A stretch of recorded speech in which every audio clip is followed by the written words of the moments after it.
Welcome to the San Clemente Podcast, the only local podcast in the best beach town in the world. We're here to bring you weekly episodes highlighting everything from sports, culture, entertainment, politics, and everything else this beach town has to offer. Welcome back to the number one podcast in the best beach town in the world. I'm Jeff Moore. Joining me today is my incredible co-host and partner, Brian De La Puente. We have a very, very exciting guest joining us today, Sarah Schneider. She is running for city council here in the best beach town in the world. And we have a ton of questions. We have a ton of great topics we're going to cover. And we are very, very excited to interview her, hear more about her story and why she's ultimately decided to run for city council. So with that said, Sarah, welcome to the show. Awesome. Thank you, Jeff. So great to be here. This is really exciting and can't wait to share some of who I am. Absolutely. Yeah. So let's start off. Tell us a little bit about you and kind of Sure. why you've decided to put your name in the hat for city council. Very good question. So let's see. I'm married, mother of 5 kids. We've lived in the community for 10 years. When we first got here, I said to my husband, you know what? Wheel me out like feet first. This is such a special place. It's amazing. I couldn't believe the community. We had been living in Seattle before that for a few years, and my husband got a job down here. We wanted to come back to California. We're originally from Northern California, and a friend of ours that my husband played water polo with in college, a guy named Dan Hancock, called him up. I don't know if you know him. So my husband called him up and said, you know, we're going to move to Orange County. We've got 5 little kids. My baby Logan was still really young at the time. And where should we live? Should we live in Dana Point? Should we live in Ladera? Like, where's a good place to live? Because Dan's been all over in Orange County. He's like, I need to tell you something, Frank. There's this little place. It's called Southwest San Clemente. You have to know about it. It's the greatest place in Orange County, if not the country. And we were in Seattle, and we had a huge house and big property. I mean, property's way less expensive up there. And we were looking at a map, and we're like, okay, where's Southwest San Clemente? We start looking at the map closer. Wow, okay, it's about 10 streets. Every house is $2 million. Great, thanks for that tip. See you later. Yeah. Maybe out of our price point a little bit, anyway, but appreciate So we did. So we came down here and we couldn't believe it. We were like, wow, sparkling white sand beaches. This is the type of community. It's a little slice of Americana. Kids running around everywhere, older people walking outside, neighbors talking to each other. And what really struck me when we first moved into the town was people don't eat their dinners in their backyards. They sit out front. Like, everybody just sits out front. It's so community oriented. And so we brought our 5 little kids. We got a little tiny rental down at the bottom of Valencia. It was a home that was built in 1950 and hadn't been updated since. And we put 4 kids in one room and the baby in another room. And we haven't left. Wow. 10 years later. You just made me fall in love with San Clemente all over again. It So really true. is. It's special. It's so special. Really what's special about it, and when you have kids, you know this, you know you're home when the community embraces your kids, right? That's step number 1. And we couldn't believe it. I mean, it was from the second we got here. So we knew a few people from Stanford where we both went to college. And they immediately said, okay, you know, come in, like, sign up for these sports teams, come meet other families, and started inviting us. And then people just opened their arms for us. I remember going to a party at Annika's house on Princessa, and I couldn't believe it. I was like, this is the jackpot of life. Like, yeah, we just won the lotto. Yeah, exactly. It really is. I mean, I tell people all the time, we live in the best place in the world. Best place in the world. You can do anything here. And we're small enough so that you feel like we're a small town, right, and you know everybody. But we're so close to so much. So whatever you want to do, whatever dream you want to chase, you can do it here. That's incredible. That's awesome. Yeah. Well, I'm going to pay you a compliment. I think in the way I came across you was through an organization that you call it an organization, a group that you had started, and it was called the Southwest San Clemente Alliance. And you had done such an amazing job at organizing everyone for, I think, a lot of causes. Tell us how you started that and why you started that. Yeah, so this is an interesting story, and it sort of pivots very well into why I am running for city council now. So I've always been really interested in what's going on in my town, read the papers, involved. I've also loved serving in different ways, but all politics is local.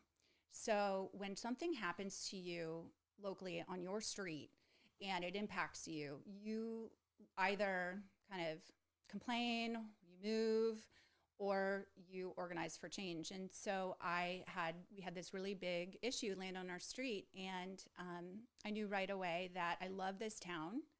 I love the people in this town. This isn't right. I want to solve for change, and I want to be an advocate to make this right. And how can I do that? And so I kind of dug deep into who I am. I was a political science major in college, so I had to go back and brush off my old government books and think about how's everything structured and organized, city, county, state levels. But the issue is this. So we had a developer who tore down an old house, a small beach cottage, as we have in Southwest San Clemente, a lot of mixed development with brand new houses and still a lot of the really quaint old beach houses, which are really special. So he tore that down, and it happened to be on 3 lots. So he decided to build brand new, beautiful, modern, aesthetic homes, big, lovely, like just Custom. very high-end custom – homes. And put them on the market. And the market's a little funny for high-end homes. It's hit or miss.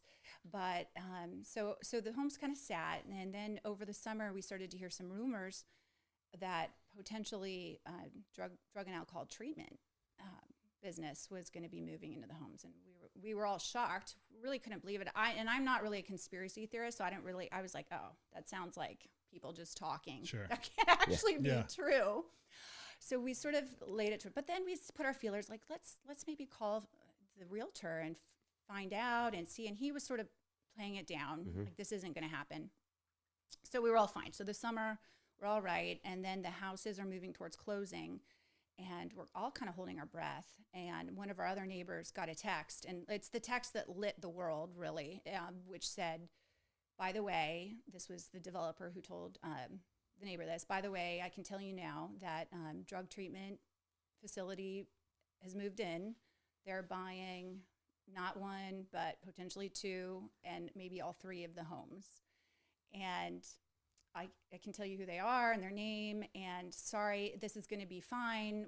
I've vetted them. They're kind of high-end treatment, but that's it. So once I heard that, the neighbor told me that, I was blown away. Right. Like, how is that even possible? That doesn't make any sense. This is a street, so super narrow, first of all, and we have 40 kids. All right, we're all right next to each other. That's a business. Businesses aren't allowed to operate in residential neighborhoods. We're residential. So that was the issue that landed on my street. And when I started to think about how can I problem solve for this, or how can I change this, it was like looking up a huge mountain. It was like Mount Everest, really. This is a big, big problem. So these are, not only are they in Orange County, which they are, a lot of them, but they're all over the country. I mean, there's federal laws and state laws. I mean, that's a daunting it was so project daunting. to even try to wrap your Well, head I think around. initially, all you're thinking about is your mama bear, right? Like Mama bear. Like, this can't happen You're to my like, kids. no, This I just got 5 doesn't kids. work. This There's does no not chance. Work. This is a dangerous healthcare operation. Right. Yeah, and this totally changes the dynamic of our neighborhood. This is the neighborhood that I was just speaking of, the one that I love, where we sit out front. So yeah, exactly. So what nothing about it was right, and I knew I needed to change it. And so I was like, okay, we're going to do this the old-fashioned way. We're going to grassroots organize. I need people. We need to all organize, because we're dead in the water if we're just individuals trying to solve this. The only way we can do it is through community. Right. And so that's what sparked me. And so we started, I started sending texts to my friends, and everybody, cell phones make it really easy to communicate with people. So the first thing we did was we held a community meeting. We also leafleted the whole neighborhood. We let people know, like, show up at my front door. We got to talk about this. Like, let's organize. Let's figure this out. So that's what started the Southwest San Clemente Alliance. We started really small, just like on a text group, and we realized, okay, we're getting bigger than the text group. So then we moved over to WhatsApp. And that started blowing up. And then people were like, you need to be careful. Like, there's a lot of bad actors, a lot of danger in this industry, frankly. And there's a lot of people who you can get exposed. I mean, you legally and otherwise, if you make the wrong move. And so they said, you need to be very careful. So then we moved over to, we decided to do a newsletter platform on a secure website. So that way we kept people's contact information. It was all, and community organizing is all about how you figure out how to communicate to people. Right. You have to be able to get to people. So you need email addresses, you need cell phone numbers, you need a way to spread your message of what you want people to do. Right. And I knew that was going to include like a multi-pronged thing. It was going to have to be showing up at meetings. It was going to have to be emailing people. It was a lot of different stuff we needed to do. Yeah. That's incredible. That really is. That is absolutely fascinating. What do you call it? Leafleting. I've never heard that term, but I love it. Yeah. I mean, that's amazing. Okay, so you're out knocking on doors, you're out dropping. Right. Exactly. You make flyer. Actually, yeah. My team of graphic designers, we got together. We're like, how do we spread this message about what's going on? So we came up with a flyer, the old-fashioned way. We printed it, and then we got a little team. I got a little team of walkers who wanted to volunteer. So it's a bunch of grassroots people who want to volunteer and help. But it's interesting in problem solving. Most people want to help, right? Right. They just don't know how. Like 100%. Yeah. And so I think that's where I came in with the Alliance concept is if I can lead people to do something that would be effective, they'll want to do it. Right. Like everybody's on board. This is an easy issue. Like this is about as nonpartisan as it gets. Like, let's solve this. This isn't right. It's amazing as you're describing this. You could have done anything. It's the most selfless thing, really, right? What you just described and how you started it and organized it. You could have done that with any business. That's how you get a group of people. But what's amazing is the people are passionate behind it, right? Because their purpose is so much bigger. It is so true. I mean, and the thing of it is, you really have to have time. So. And then as I was looking around, we were kind of looking around. Nobody wanted this to happen, but everybody's busy. They have jobs. They're taking care of their kids. They have obligations. Nobody really has the time. And so it was a huge sacrifice I made. I mean, I have 5 kids myself. I'm busy. I was working, but I had to want it more. Sure. Like and then what I told the neighbors on that first day, I was like, if I don't care about this issue, nobody will. So I cared. And I think that, we've come a long ways in the meantime. And so the Alliance formed with this idea that Southwest, like we are Southwest, we've never organized before. I mean, you have your podcast at San Clemente, but Southwest is really a special place. It's a unique place. It's sometimes an overlooked place from, at the city level. But anyway, so we've used that vehicle for solving some other problems that we saw along the way, and I realized, wow, we can do a lot together when we're united. And were you surprised about the amount of support you had? Yes, I've been surprised every single day through this. This has been a mind-blowing experience. Every single day, what I've learned, the people that I've met, the support I've gotten. Yeah.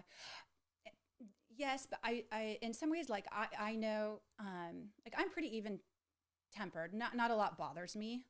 So, there's pickleball down in the canyon on my street. I don't care. Right. I'm not ruffled by much. When you have 5 kids, you don't get ruffled. Sure, you have to. But you haven't sat on the dais of city council. Right. Oh I mean, right. But this ruffled me. Yes. Drug and alcohol treatment, 3 of them. Yes. That's yes. Not one and a yes. This ruffled me. Yeah. And I knew if it ruffled me, other people would feel the same way. It was an easy sell. Yes. So it started as that focus effort. Right. Now that it's kind of matured a little bit, has other issues came into the scope of the Alliance? Yeah. So, scaling it up is always challenging, like any business. it takes time and effort, and we're not making money. Right. We're solving problems. Yeah. But we have been invested in some other issues. As you open one can of worms in government, you can easily open a few other cans of worms. And so quickly after the alliance formed and we were problem solving for drug and alcohol treatment facilities, it came to pass that the city was moving to district elections for the first time ever. And a lot of people in San Clemente have no clue what this is even about, or that it even happened. Right. But once I learned that we were moving to district elections, started engaging on the issue and what the maps were going to look like, how we're going to district, which is, by the way, another very contentious issue across the country. Yeah. I mean, it's gerrymandering, all of it. People are very heated about it, but district maps matter. They matter because as I was organizing my Southwest San Clemente Alliance for an issue that mattered to our neighborhood, I knew representation matters. Who you talk to, you need to have somebody to represent your interests. And the first step in our process was, of course, involving our city and reaching out to the stakeholders in the city and the city council and things like that. So I knew that when we thought about how we districted ourselves, we needed to make sure that Southwest stayed together and other neighborhoods. So when I started to take a look at the laws and the legal requirements for that and kind of how the district map was coming together, I realized we needed to make sure we got a map that worked. Right. So that was the second issue we got into. Can you put it into layman's terms for me? Like there was two different maps that it kind of came down to, and it was cutting Southwest was it the pier? Can you talk on that for me? Sure. So you can slice up San Clemente any way you want, really. And they had a public process, and they, had a lot. The nice thing about city government is it's very democratic. So it's just not a lot of people know to go to the meetings or get involved, but it is very democratic. You can go, you can speak up. So they had kind of worked along these maps. And then when I started paying attention, there were two maps in play. It was map 111 and map 120 were both up for a vote.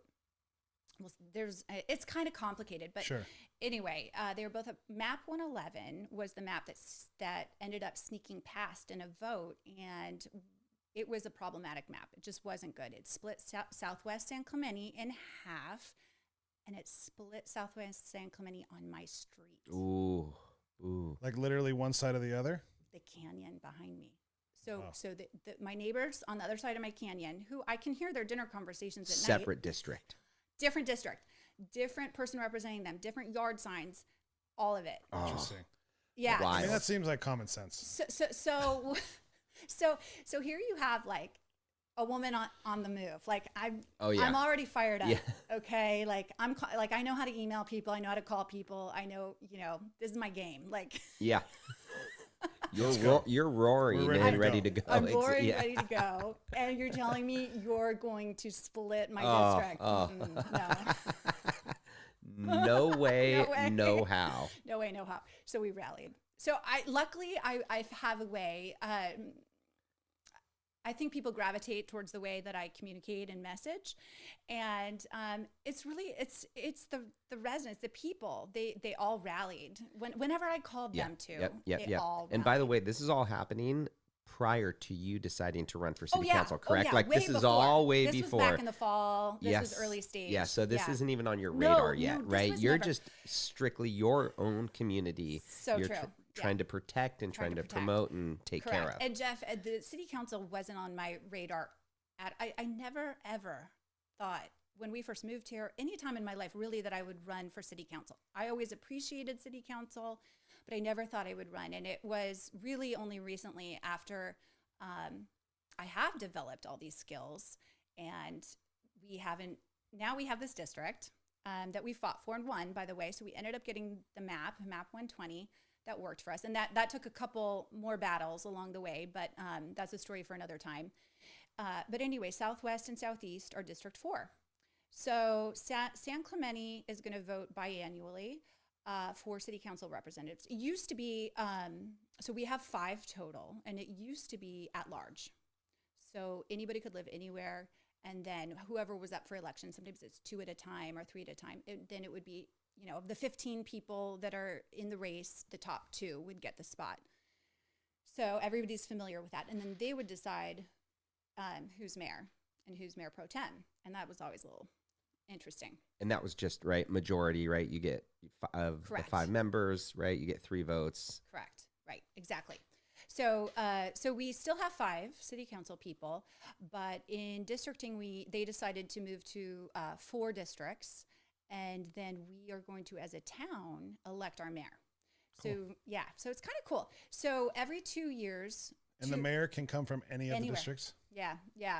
But you have to choose to run for mayor. So It's kind of high stakes. Okay. Right? You can't just run in your district and then also run for mayor. Ooh, yeah. So you have to make that decision. You have to make that decision. Prior to running. Correct. Yes. So how it's going to be, we're kind of the burnt pancakes, to be honest, of this whole new system. So right now it's District 4, which is Southwest and Southeast, and District 3, which is North Beach and a little bit east of that. So it's kind of the districts are essentially north and south beach side and north and south inland side. If you look at the Pico and the freeway, kind of these are the districts that are up. So the 2 coastal districts are up for election in 2024. Yep. The 2 inland districts will be up for election in 2026. Gotcha. The mayor's up for election in 2026. Gotcha. Yeah. So it's different. And the thing that people don't realize, and it's in some ways we could really love this, right? Because you now have somebody who's really invested in your area, where you live, you potentially know, but it can be challenging if you don't have anybody involved that can do the job, that lives in your area. I think we'll be fine. I think there'll be enough people. So far, so good. So anyway, so District 4 exists, and there are no incumbent city council members that live in District 4. So once I realized that, and kind of this was late springtime, and I had made a lot of progress on the issue on my street, a lot. I thought, wow, this is a really interesting opportunity. I love this. I love working with people. I love helping my town. I'm in a position right now in my life where I have the time to do it. It's very time consuming. Why don't I try? I might as well see if I can represent people at the city level and build on all the knowledge that I've gained through all the housing laws and drug and alcohol treatment laws and Department of Healthcare Services and county and all the relationships I've made with our local legislators, and build on that to try and make sure San Clemente stays amazing. That's great. I love it. It really is. People don't realize how important politics are, right? And it affects everyone, whether you like it or not. It does. It affects your businesses. It affects your, way of life. It affects everything. Laws matter. Laws matter. Absolutely. As you've seen, right? You've been able to act quickly and make changes very fast. That's the coolest part, is that you were able to, your hard work didn't fall on deaf ears. Change happened. Right. It did. Yes. For logic, right? The maps thing makes sense. Right. It's just the stuff makes sense. Right. And we've been slowly moving into sand as well. And that's another, really important topic, and especially for Southwest, but obviously our whole town, and problem solving on that is complicated. And what are some of the ideas on that? I know that they did a big project from the pier to T Street. Right. So that's been in the works for a long time. That took 20 years to get done, by the way. That's how slow government moves. So the other thing people don't realize is it's really hard to affect change in government. It's a big behemoth, and you have partisanship, and you have all, it's not common sense, right?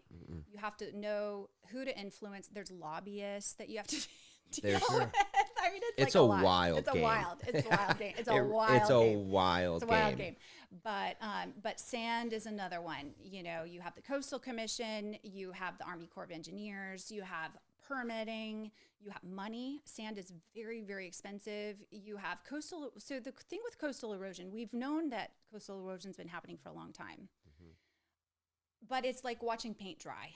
Sometimes it's hard to see, like, was the beach wider last year? Yeah. You know? Yeah, exactly. And depending on the swells that come in and go, like, it's just. Yeah, but I mean, as we all know, the last probably 3 years, the storms have been really severe.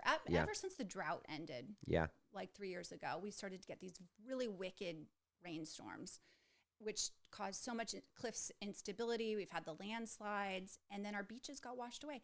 And the big issue that's going on right now, which you guys may or may not be aware of, is Orange County Transportation Authority, OCTA, is looking to revet more tracks. Yeah.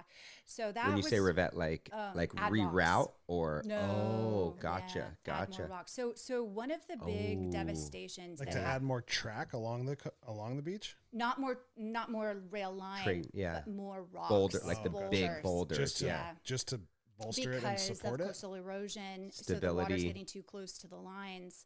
So part of what happened was it 3 years ago. So I'm not the subject. So Save Our Beaches and Bring Back Our Beaches are the subject matter experts on this. Yeah. But so I'm just relaying, what they know. But they came in and revetted the tracks in Cyprus, and that's what did in the beach. So the beach has completely collapsed in that whole area. And of course they did. They don't care about the beaches, right? Is that fair to say? Like, and again, it's maybe not their thing. That's not their thing. It's not their thing. Their thing is train. They want to keep the tracks. By the way, the transportation, they're the transportation authority. Yeah, they're like, that's your beach, your problem. So that's exactly right. They're like, that's your problem, city, for not figuring this out. You knew the sand was coming in. Yeah, you did. And now, so we're at this kind of point.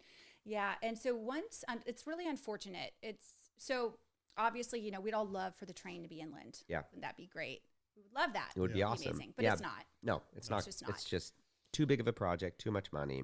And it's a 30-year. So and it's a 30. Yeah, it's right. probably a 30-year project. Okay, start thinking about it. Yeah. Like start digging. Yeah. You have to go under the I-5. Yeah. If you can predict it, you can prevent it. I think that's what Brad said. Hey, come on, that's my line now. Oh, you taking it? That's a good line. Predict it, right? prevent. Yeah. If you so can move the train inland, but yeah. at the same time, we got to get more sand. Yeah, we sand on the beaches. Growing up down at Northgate, you could walk and surf at Cottons. You can't do that anymore. No, I know. So when we first moved here, I first signed my kids up for state lifeguard. And we used to drop off and pick up at State Beach, up at the top there, like by the campgrounds. And then they would walk the trail and go south. Yeah.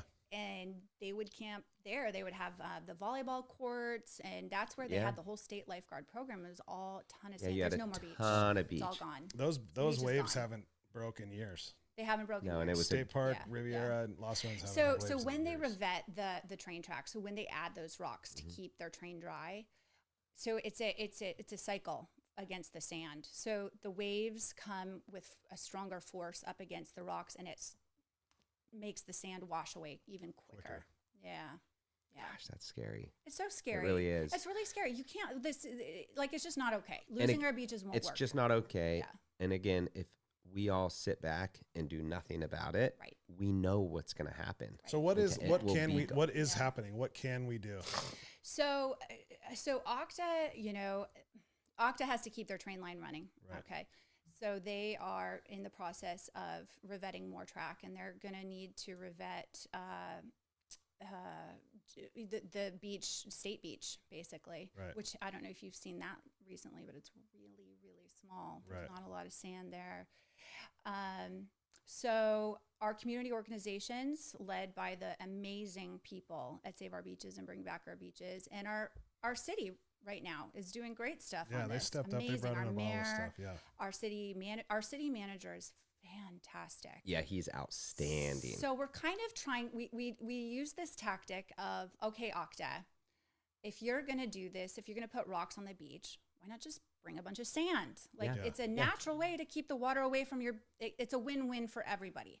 Like, instead of bring rocks, just bring a bunch of sand. It'll cost less, by the way, because who does that burden fall on? The city paid for all the sand. So the sand that's already been paid for line. That's different grant money and federal and state money. But the sand, there's no extra money for sand right now. That's the big problem. Gotcha. There's no extra money for sand, and so we were trying to use OCTA as well. If you're gonna spend, they were gonna spend $200 million on rock revetment in San Clemente. Yeah, Put sand. Absolutely. But as you said, they're not in the business of replenishing they don't beaches. care. They just want. So they have been very amenable. Okta. So they're a partner. We got to treat them like a partner. Yeah. You got to work with people, right? Yep. You got to find out who's influential within that organization and make go it make successful for everybody. We know you're not, so we've been the city's been having those conversations. I've been involved I've been at a few of these meetings and spoke. You could check it out on my Instagram. They've heard us. They've heard the community. They've been willing to listen, and they hear that sand is a great way to go. So I think we are going to get some sand from them. So we'll see, but it's still very tenuous. Yep. It's such an exciting time, both to live in San Clemente and to be a part of San Clemente. You have so much going on, right? As we've talked about districting, right? We've talked about sand. We've talked about there's all these things happening, right? Yes. There's amazing new projects on the horizon. Oh, yeah. So many awesome things happening. Our downtown is starting to flourish. And South El Camino, by the way, which you're helping a lot. Yep. I love your building. It's amazing. Absolutely. So many awesome things, so many amazing projects, new restaurants coming to San Clemente. Right. There's just, there's just a lot of amazing things happening. I agree. Yeah. So my decision to kind of get into this race was really, it's just really simple. I love this town so much, and I felt like I could help, and I felt like I had the time to help. And my concerns are, let's keep our neighborhoods safe. Let's keep our neighborhoods a safe, thriving place for families. And then, let's get sand on our beaches. Yep. How do you balance responsible growth with not overdeveloping? That's a really tricky one. And that is what city government is all about mostly. The Planning Commission is one of the most important commissions in our town, any town really, and for a coastal town like ours that's fully built out, responsible development is critical. We pride ourselves on being small, right? Yeah. But we don't want to get worn out, and we don't want to get kind of gross and grungy. Like, you have to keep infusing, nice new places. But the goal is, I think, with every city is striking that balance. So you have to have a democratic process where you listen to people, hear people. You have to be connected to what people want, what they're interested in, and pick developers. Picking developers is a big part of it, and hoping that they strike that balance that works with the community. I mean, we are Ole Hansen, we're Spanish Village by the Sea. We're not Dana Point. No, we're not. Right? You're right. You just hit the nail on the head. You have to select and work with the right developers. You bring the wrong people in that are in it for solely the money and the bottom, then most people are, which again, I'm like, true. I kind of get it. It's business. It's their money. But at the end of the day, you can't be. It is a tricky You have to truly love the city and the area that you're developing in. Yes. And you have to know it. And you have to know it. You have to understand it. So absolutely. So staying engaged with developers and having, communications. And that's another reason why I got into this race, is I felt that being a representative of the city is really important. So, how people from the outside look at San Clemente, who are their leaders? What are their leaders speaking about? What are they talking about? What's their vibe? Like, is this a place that's welcoming and warm and fun, or is everybody angry? Yeah, exactly. Yeah, absolutely. So, that was another thing I felt I could help with. I could be an asset. I love it here. I love all my neighbors. I love San Clemente. It's given me so much, and I want everybody to know that. Yep, absolutely. I know we talked a lot about the politics and stuff. I'm intrigued with your story. You've got your kids are all successful.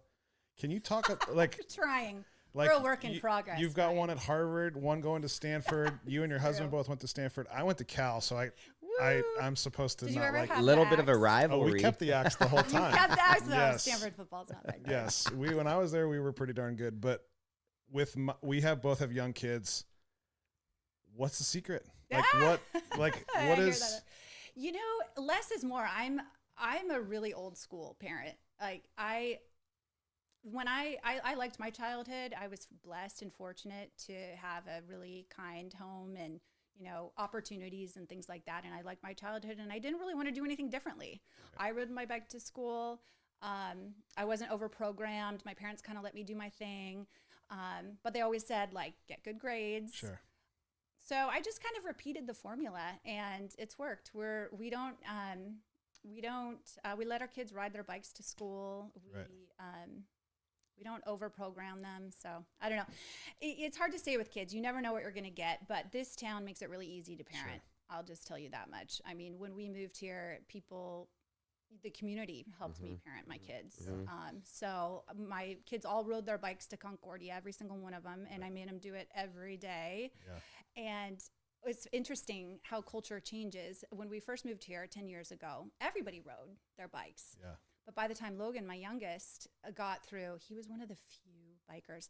And there was probably a handful of bikes, and most of them were e-bikes. He was the only old-fashioned kind of a bike. They still had to pedal. The appreciation. Still had to pedal.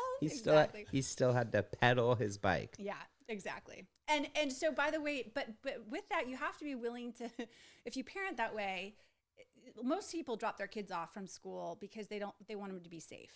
Yeah. Right. You hear our generation is really concerned with the safety of our kids. Of course, I want safe. But for me, I thought the responsibility of learning how to bike, how to navigate the neighborhood, how to make choices. So my kids, oftentimes their bikes would break down.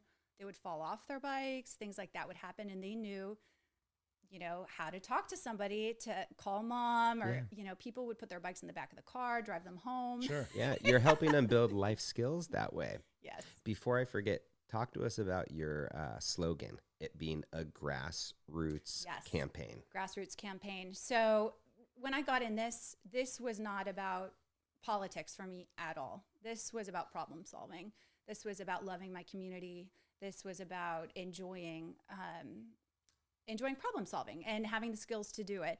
And so I knew that I needed to do this the grassroots way. So if I was going to serve people in the community, serve everybody. So we really are, my campaign is my friends and the Southwest San Clemente Alliance people who are interested. And it's just really spreading the message, the old-fashioned way of just getting people engaged. So we're about yard signs. We're about going door to door. We're about talking about issues. And if you like me, vote for me. I love it. That's amazing. Do you have any events coming up that people can support? Yeah, so it's kind of early season still in the summer, and I'm spending a lot of time just attending meetings, getting briefed on issues, meeting with stakeholders, things like that. I'm trying to think if I have any events coming up. I don't think I have any formal events. Oh, well, I will be out and about on 4th of July. Oh, yeah. And that's a fun event. Absolutely. But yeah. And it's so important, would you agree, for people just to even attend city council meetings? Yeah, it is important. They're not easy to attend, to be honest. They're kind of arduous and long, so you can understand why people don't have the time. But for sure, reading the San Clemente Times. So we have some great reporting from the San Clemente Times, and they do a good job of keeping track of what's going on. So I would say start with reading the San Clemente Times and getting familiar with some of the issues, because Jaden will report on everything. He reported on the district map over and over in the San Clemente Times. You hear a lot of people saying, they don't know how to get involved, right? And it is tricky, but that's a good start reading there. Start listening to your podcast. That would be step 2. And then come to the city council meeting, see how it works. It's complicated. It's tricky. There's not, it's easy to say, oh, why'd they make that decision? That's a terrible decision. But in the moment when there's 40 neighbors on one side and 40 neighbors on the other side, and you're weighing and balancing, it's a little bit like being a judge at the city council. You have to be willing to hear both sides and just, but I think understanding the issues is really, really important. So that's kind of where I'm at. I'm really trying to understand each one of the issues as deeply as I can. So that way I feel competent when it comes time to be up there. San Clemente is a passionate town. When they support a project, like, they get behind you fully, right? If they're against it, both sides, they get against it. Yes, it's so true. Yeah, it's very true. It's great like that, though. But that's democracy, right? It is. Yeah, it is. It's really refreshing. And when I had this issue land on my street and I started to get engaged at the local level, I'm like, wow, I am living out, like, I don't care about any of this federal stuff. This doesn't, that's just, out there. Yes. This is real. These are people really doing things, really talking, really engaged about what laws are good, what laws aren't good, and what can we do to make it right. Yeah. Right. You said something earlier, too, in politics, right? takes a long time to get anything done.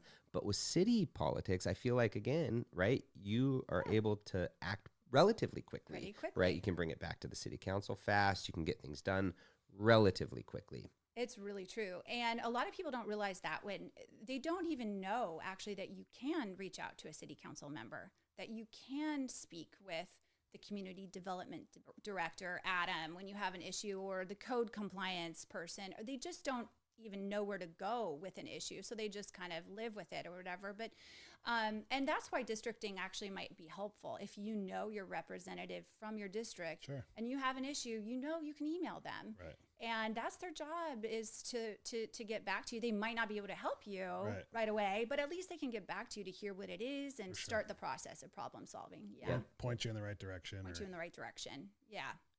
How's the homelessness in San Clemente right now? So the homelessness is definitely better, as you know, you all, I'm sure, feel as well. It is a very difficult situation, but I feel like we're getting closer and closer. So the city, so the city did a very good thing in hiring homeless outreach coordinators. That was a game changer for our town, because the homeless situation is complicated, and you have people who, you know, you can easily help and maybe pair with a service, but then you have people who you can't easily help, who aren't interested in having a service. And you know, having a homeless shelter in our town is not a good fit for us. We're just small coastal town. You know, it's really a county issue. I mean, homeless people are sort of coming and going, and you really need to make sure that you figure out ways to help these people. I mean, these are people that need help. Which people want to do, right? Totally. I think the community isn't trying to turn their backs on these people. Like, not. they want to help, right? But there's a way to go about doing it. About doing that. So I've been super impressed with the homeless outreach coordinators. They are two amazing people doing great work. Every single day, it's their job to go around to people that are homeless and try to find the thing that will get them to the right service, to break it down. And as you know, we're kind of to the point. So I know the numbers have gone way down. They just did another homeless count recently. The homeless count actually came out a little higher than what the outreach coordinators did. They sort of feel that we have about 30 homeless people, which is really way down from where it was 2, 3, 4 years ago. So we have struck a balance that works, but it's going to be a matter of just kind of finishing it up. And I think, you know, the Supreme Court, when they come down, probably if they come down on Boise's side, you know, ending encampments is a really big breakthrough. So, and then just making sure that we have effective solutions. And one of the things I've seen, and as I've been diving into the addiction healthcare issue from my street, which, by the way, these for-profit businesses in residential neighborhoods are not helping homeless people. No. Who have addiction problems. No. So as I've been diving into that, I've seen one of the things that I think is kind of missing in the homeless, with the mentally severe cases of mental illness and people who are really unable to care for themselves for years, and nobody else wants to care for them either, is we don't have mental health clinics or hospitals anymore. Those were shut down decades ago, and it would be helpful if the state had a few, or the county had one or two that could be long-term. Sure. So shelters are short-term, right? And for people with severe mental health issues and are in this cycle of kind of going in and out and still can't take care of themselves, they're going to need some long-term mental health care. Yeah. A very tricky lane to navigate. It's a tricky lane. It is. Navigate. It's very another one. It's a big one. But pairing people with services has been working really well. They've done a great job at it.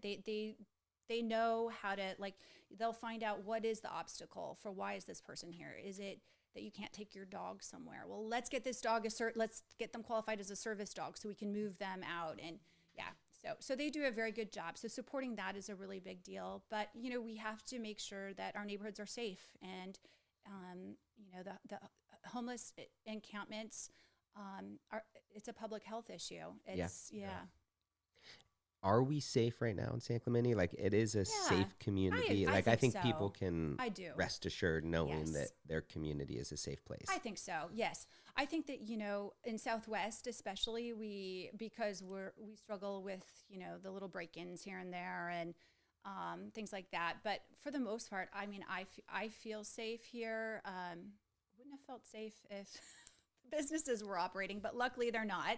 Yep. So the homes are being sold again and are going to be sold to families. But for the most part, I think we're relatively safe. But it's an ongoing. You got to keep at it, right? Public safety is the number one issue. Really, if people don't feel safe where they live, they cannot thrive. Right. They won't want their family, so they won't want their kids to live. We won't bring in new people. So it's an ongoing issue. You got to stay at it. It's a constant effort. It's a constant What did effort. Brad the other day said? It's like watering a plant. It's like watering a plant. And you got to keep looking at your laws. Like, can we make laws better for the police? Like, our police force is just doing the best they can, but we got to have the right laws to help them out. So. Sure. So Yes. yeah, so Yes, to answer your question, yeah, it's a safe place, but we got to keep at it. Yeah. Growing up, both Brian and I grew up here in San Clemente, and I think we had our own police services back then. Yes, you did. Right. And so the police officers lived here. This was their community as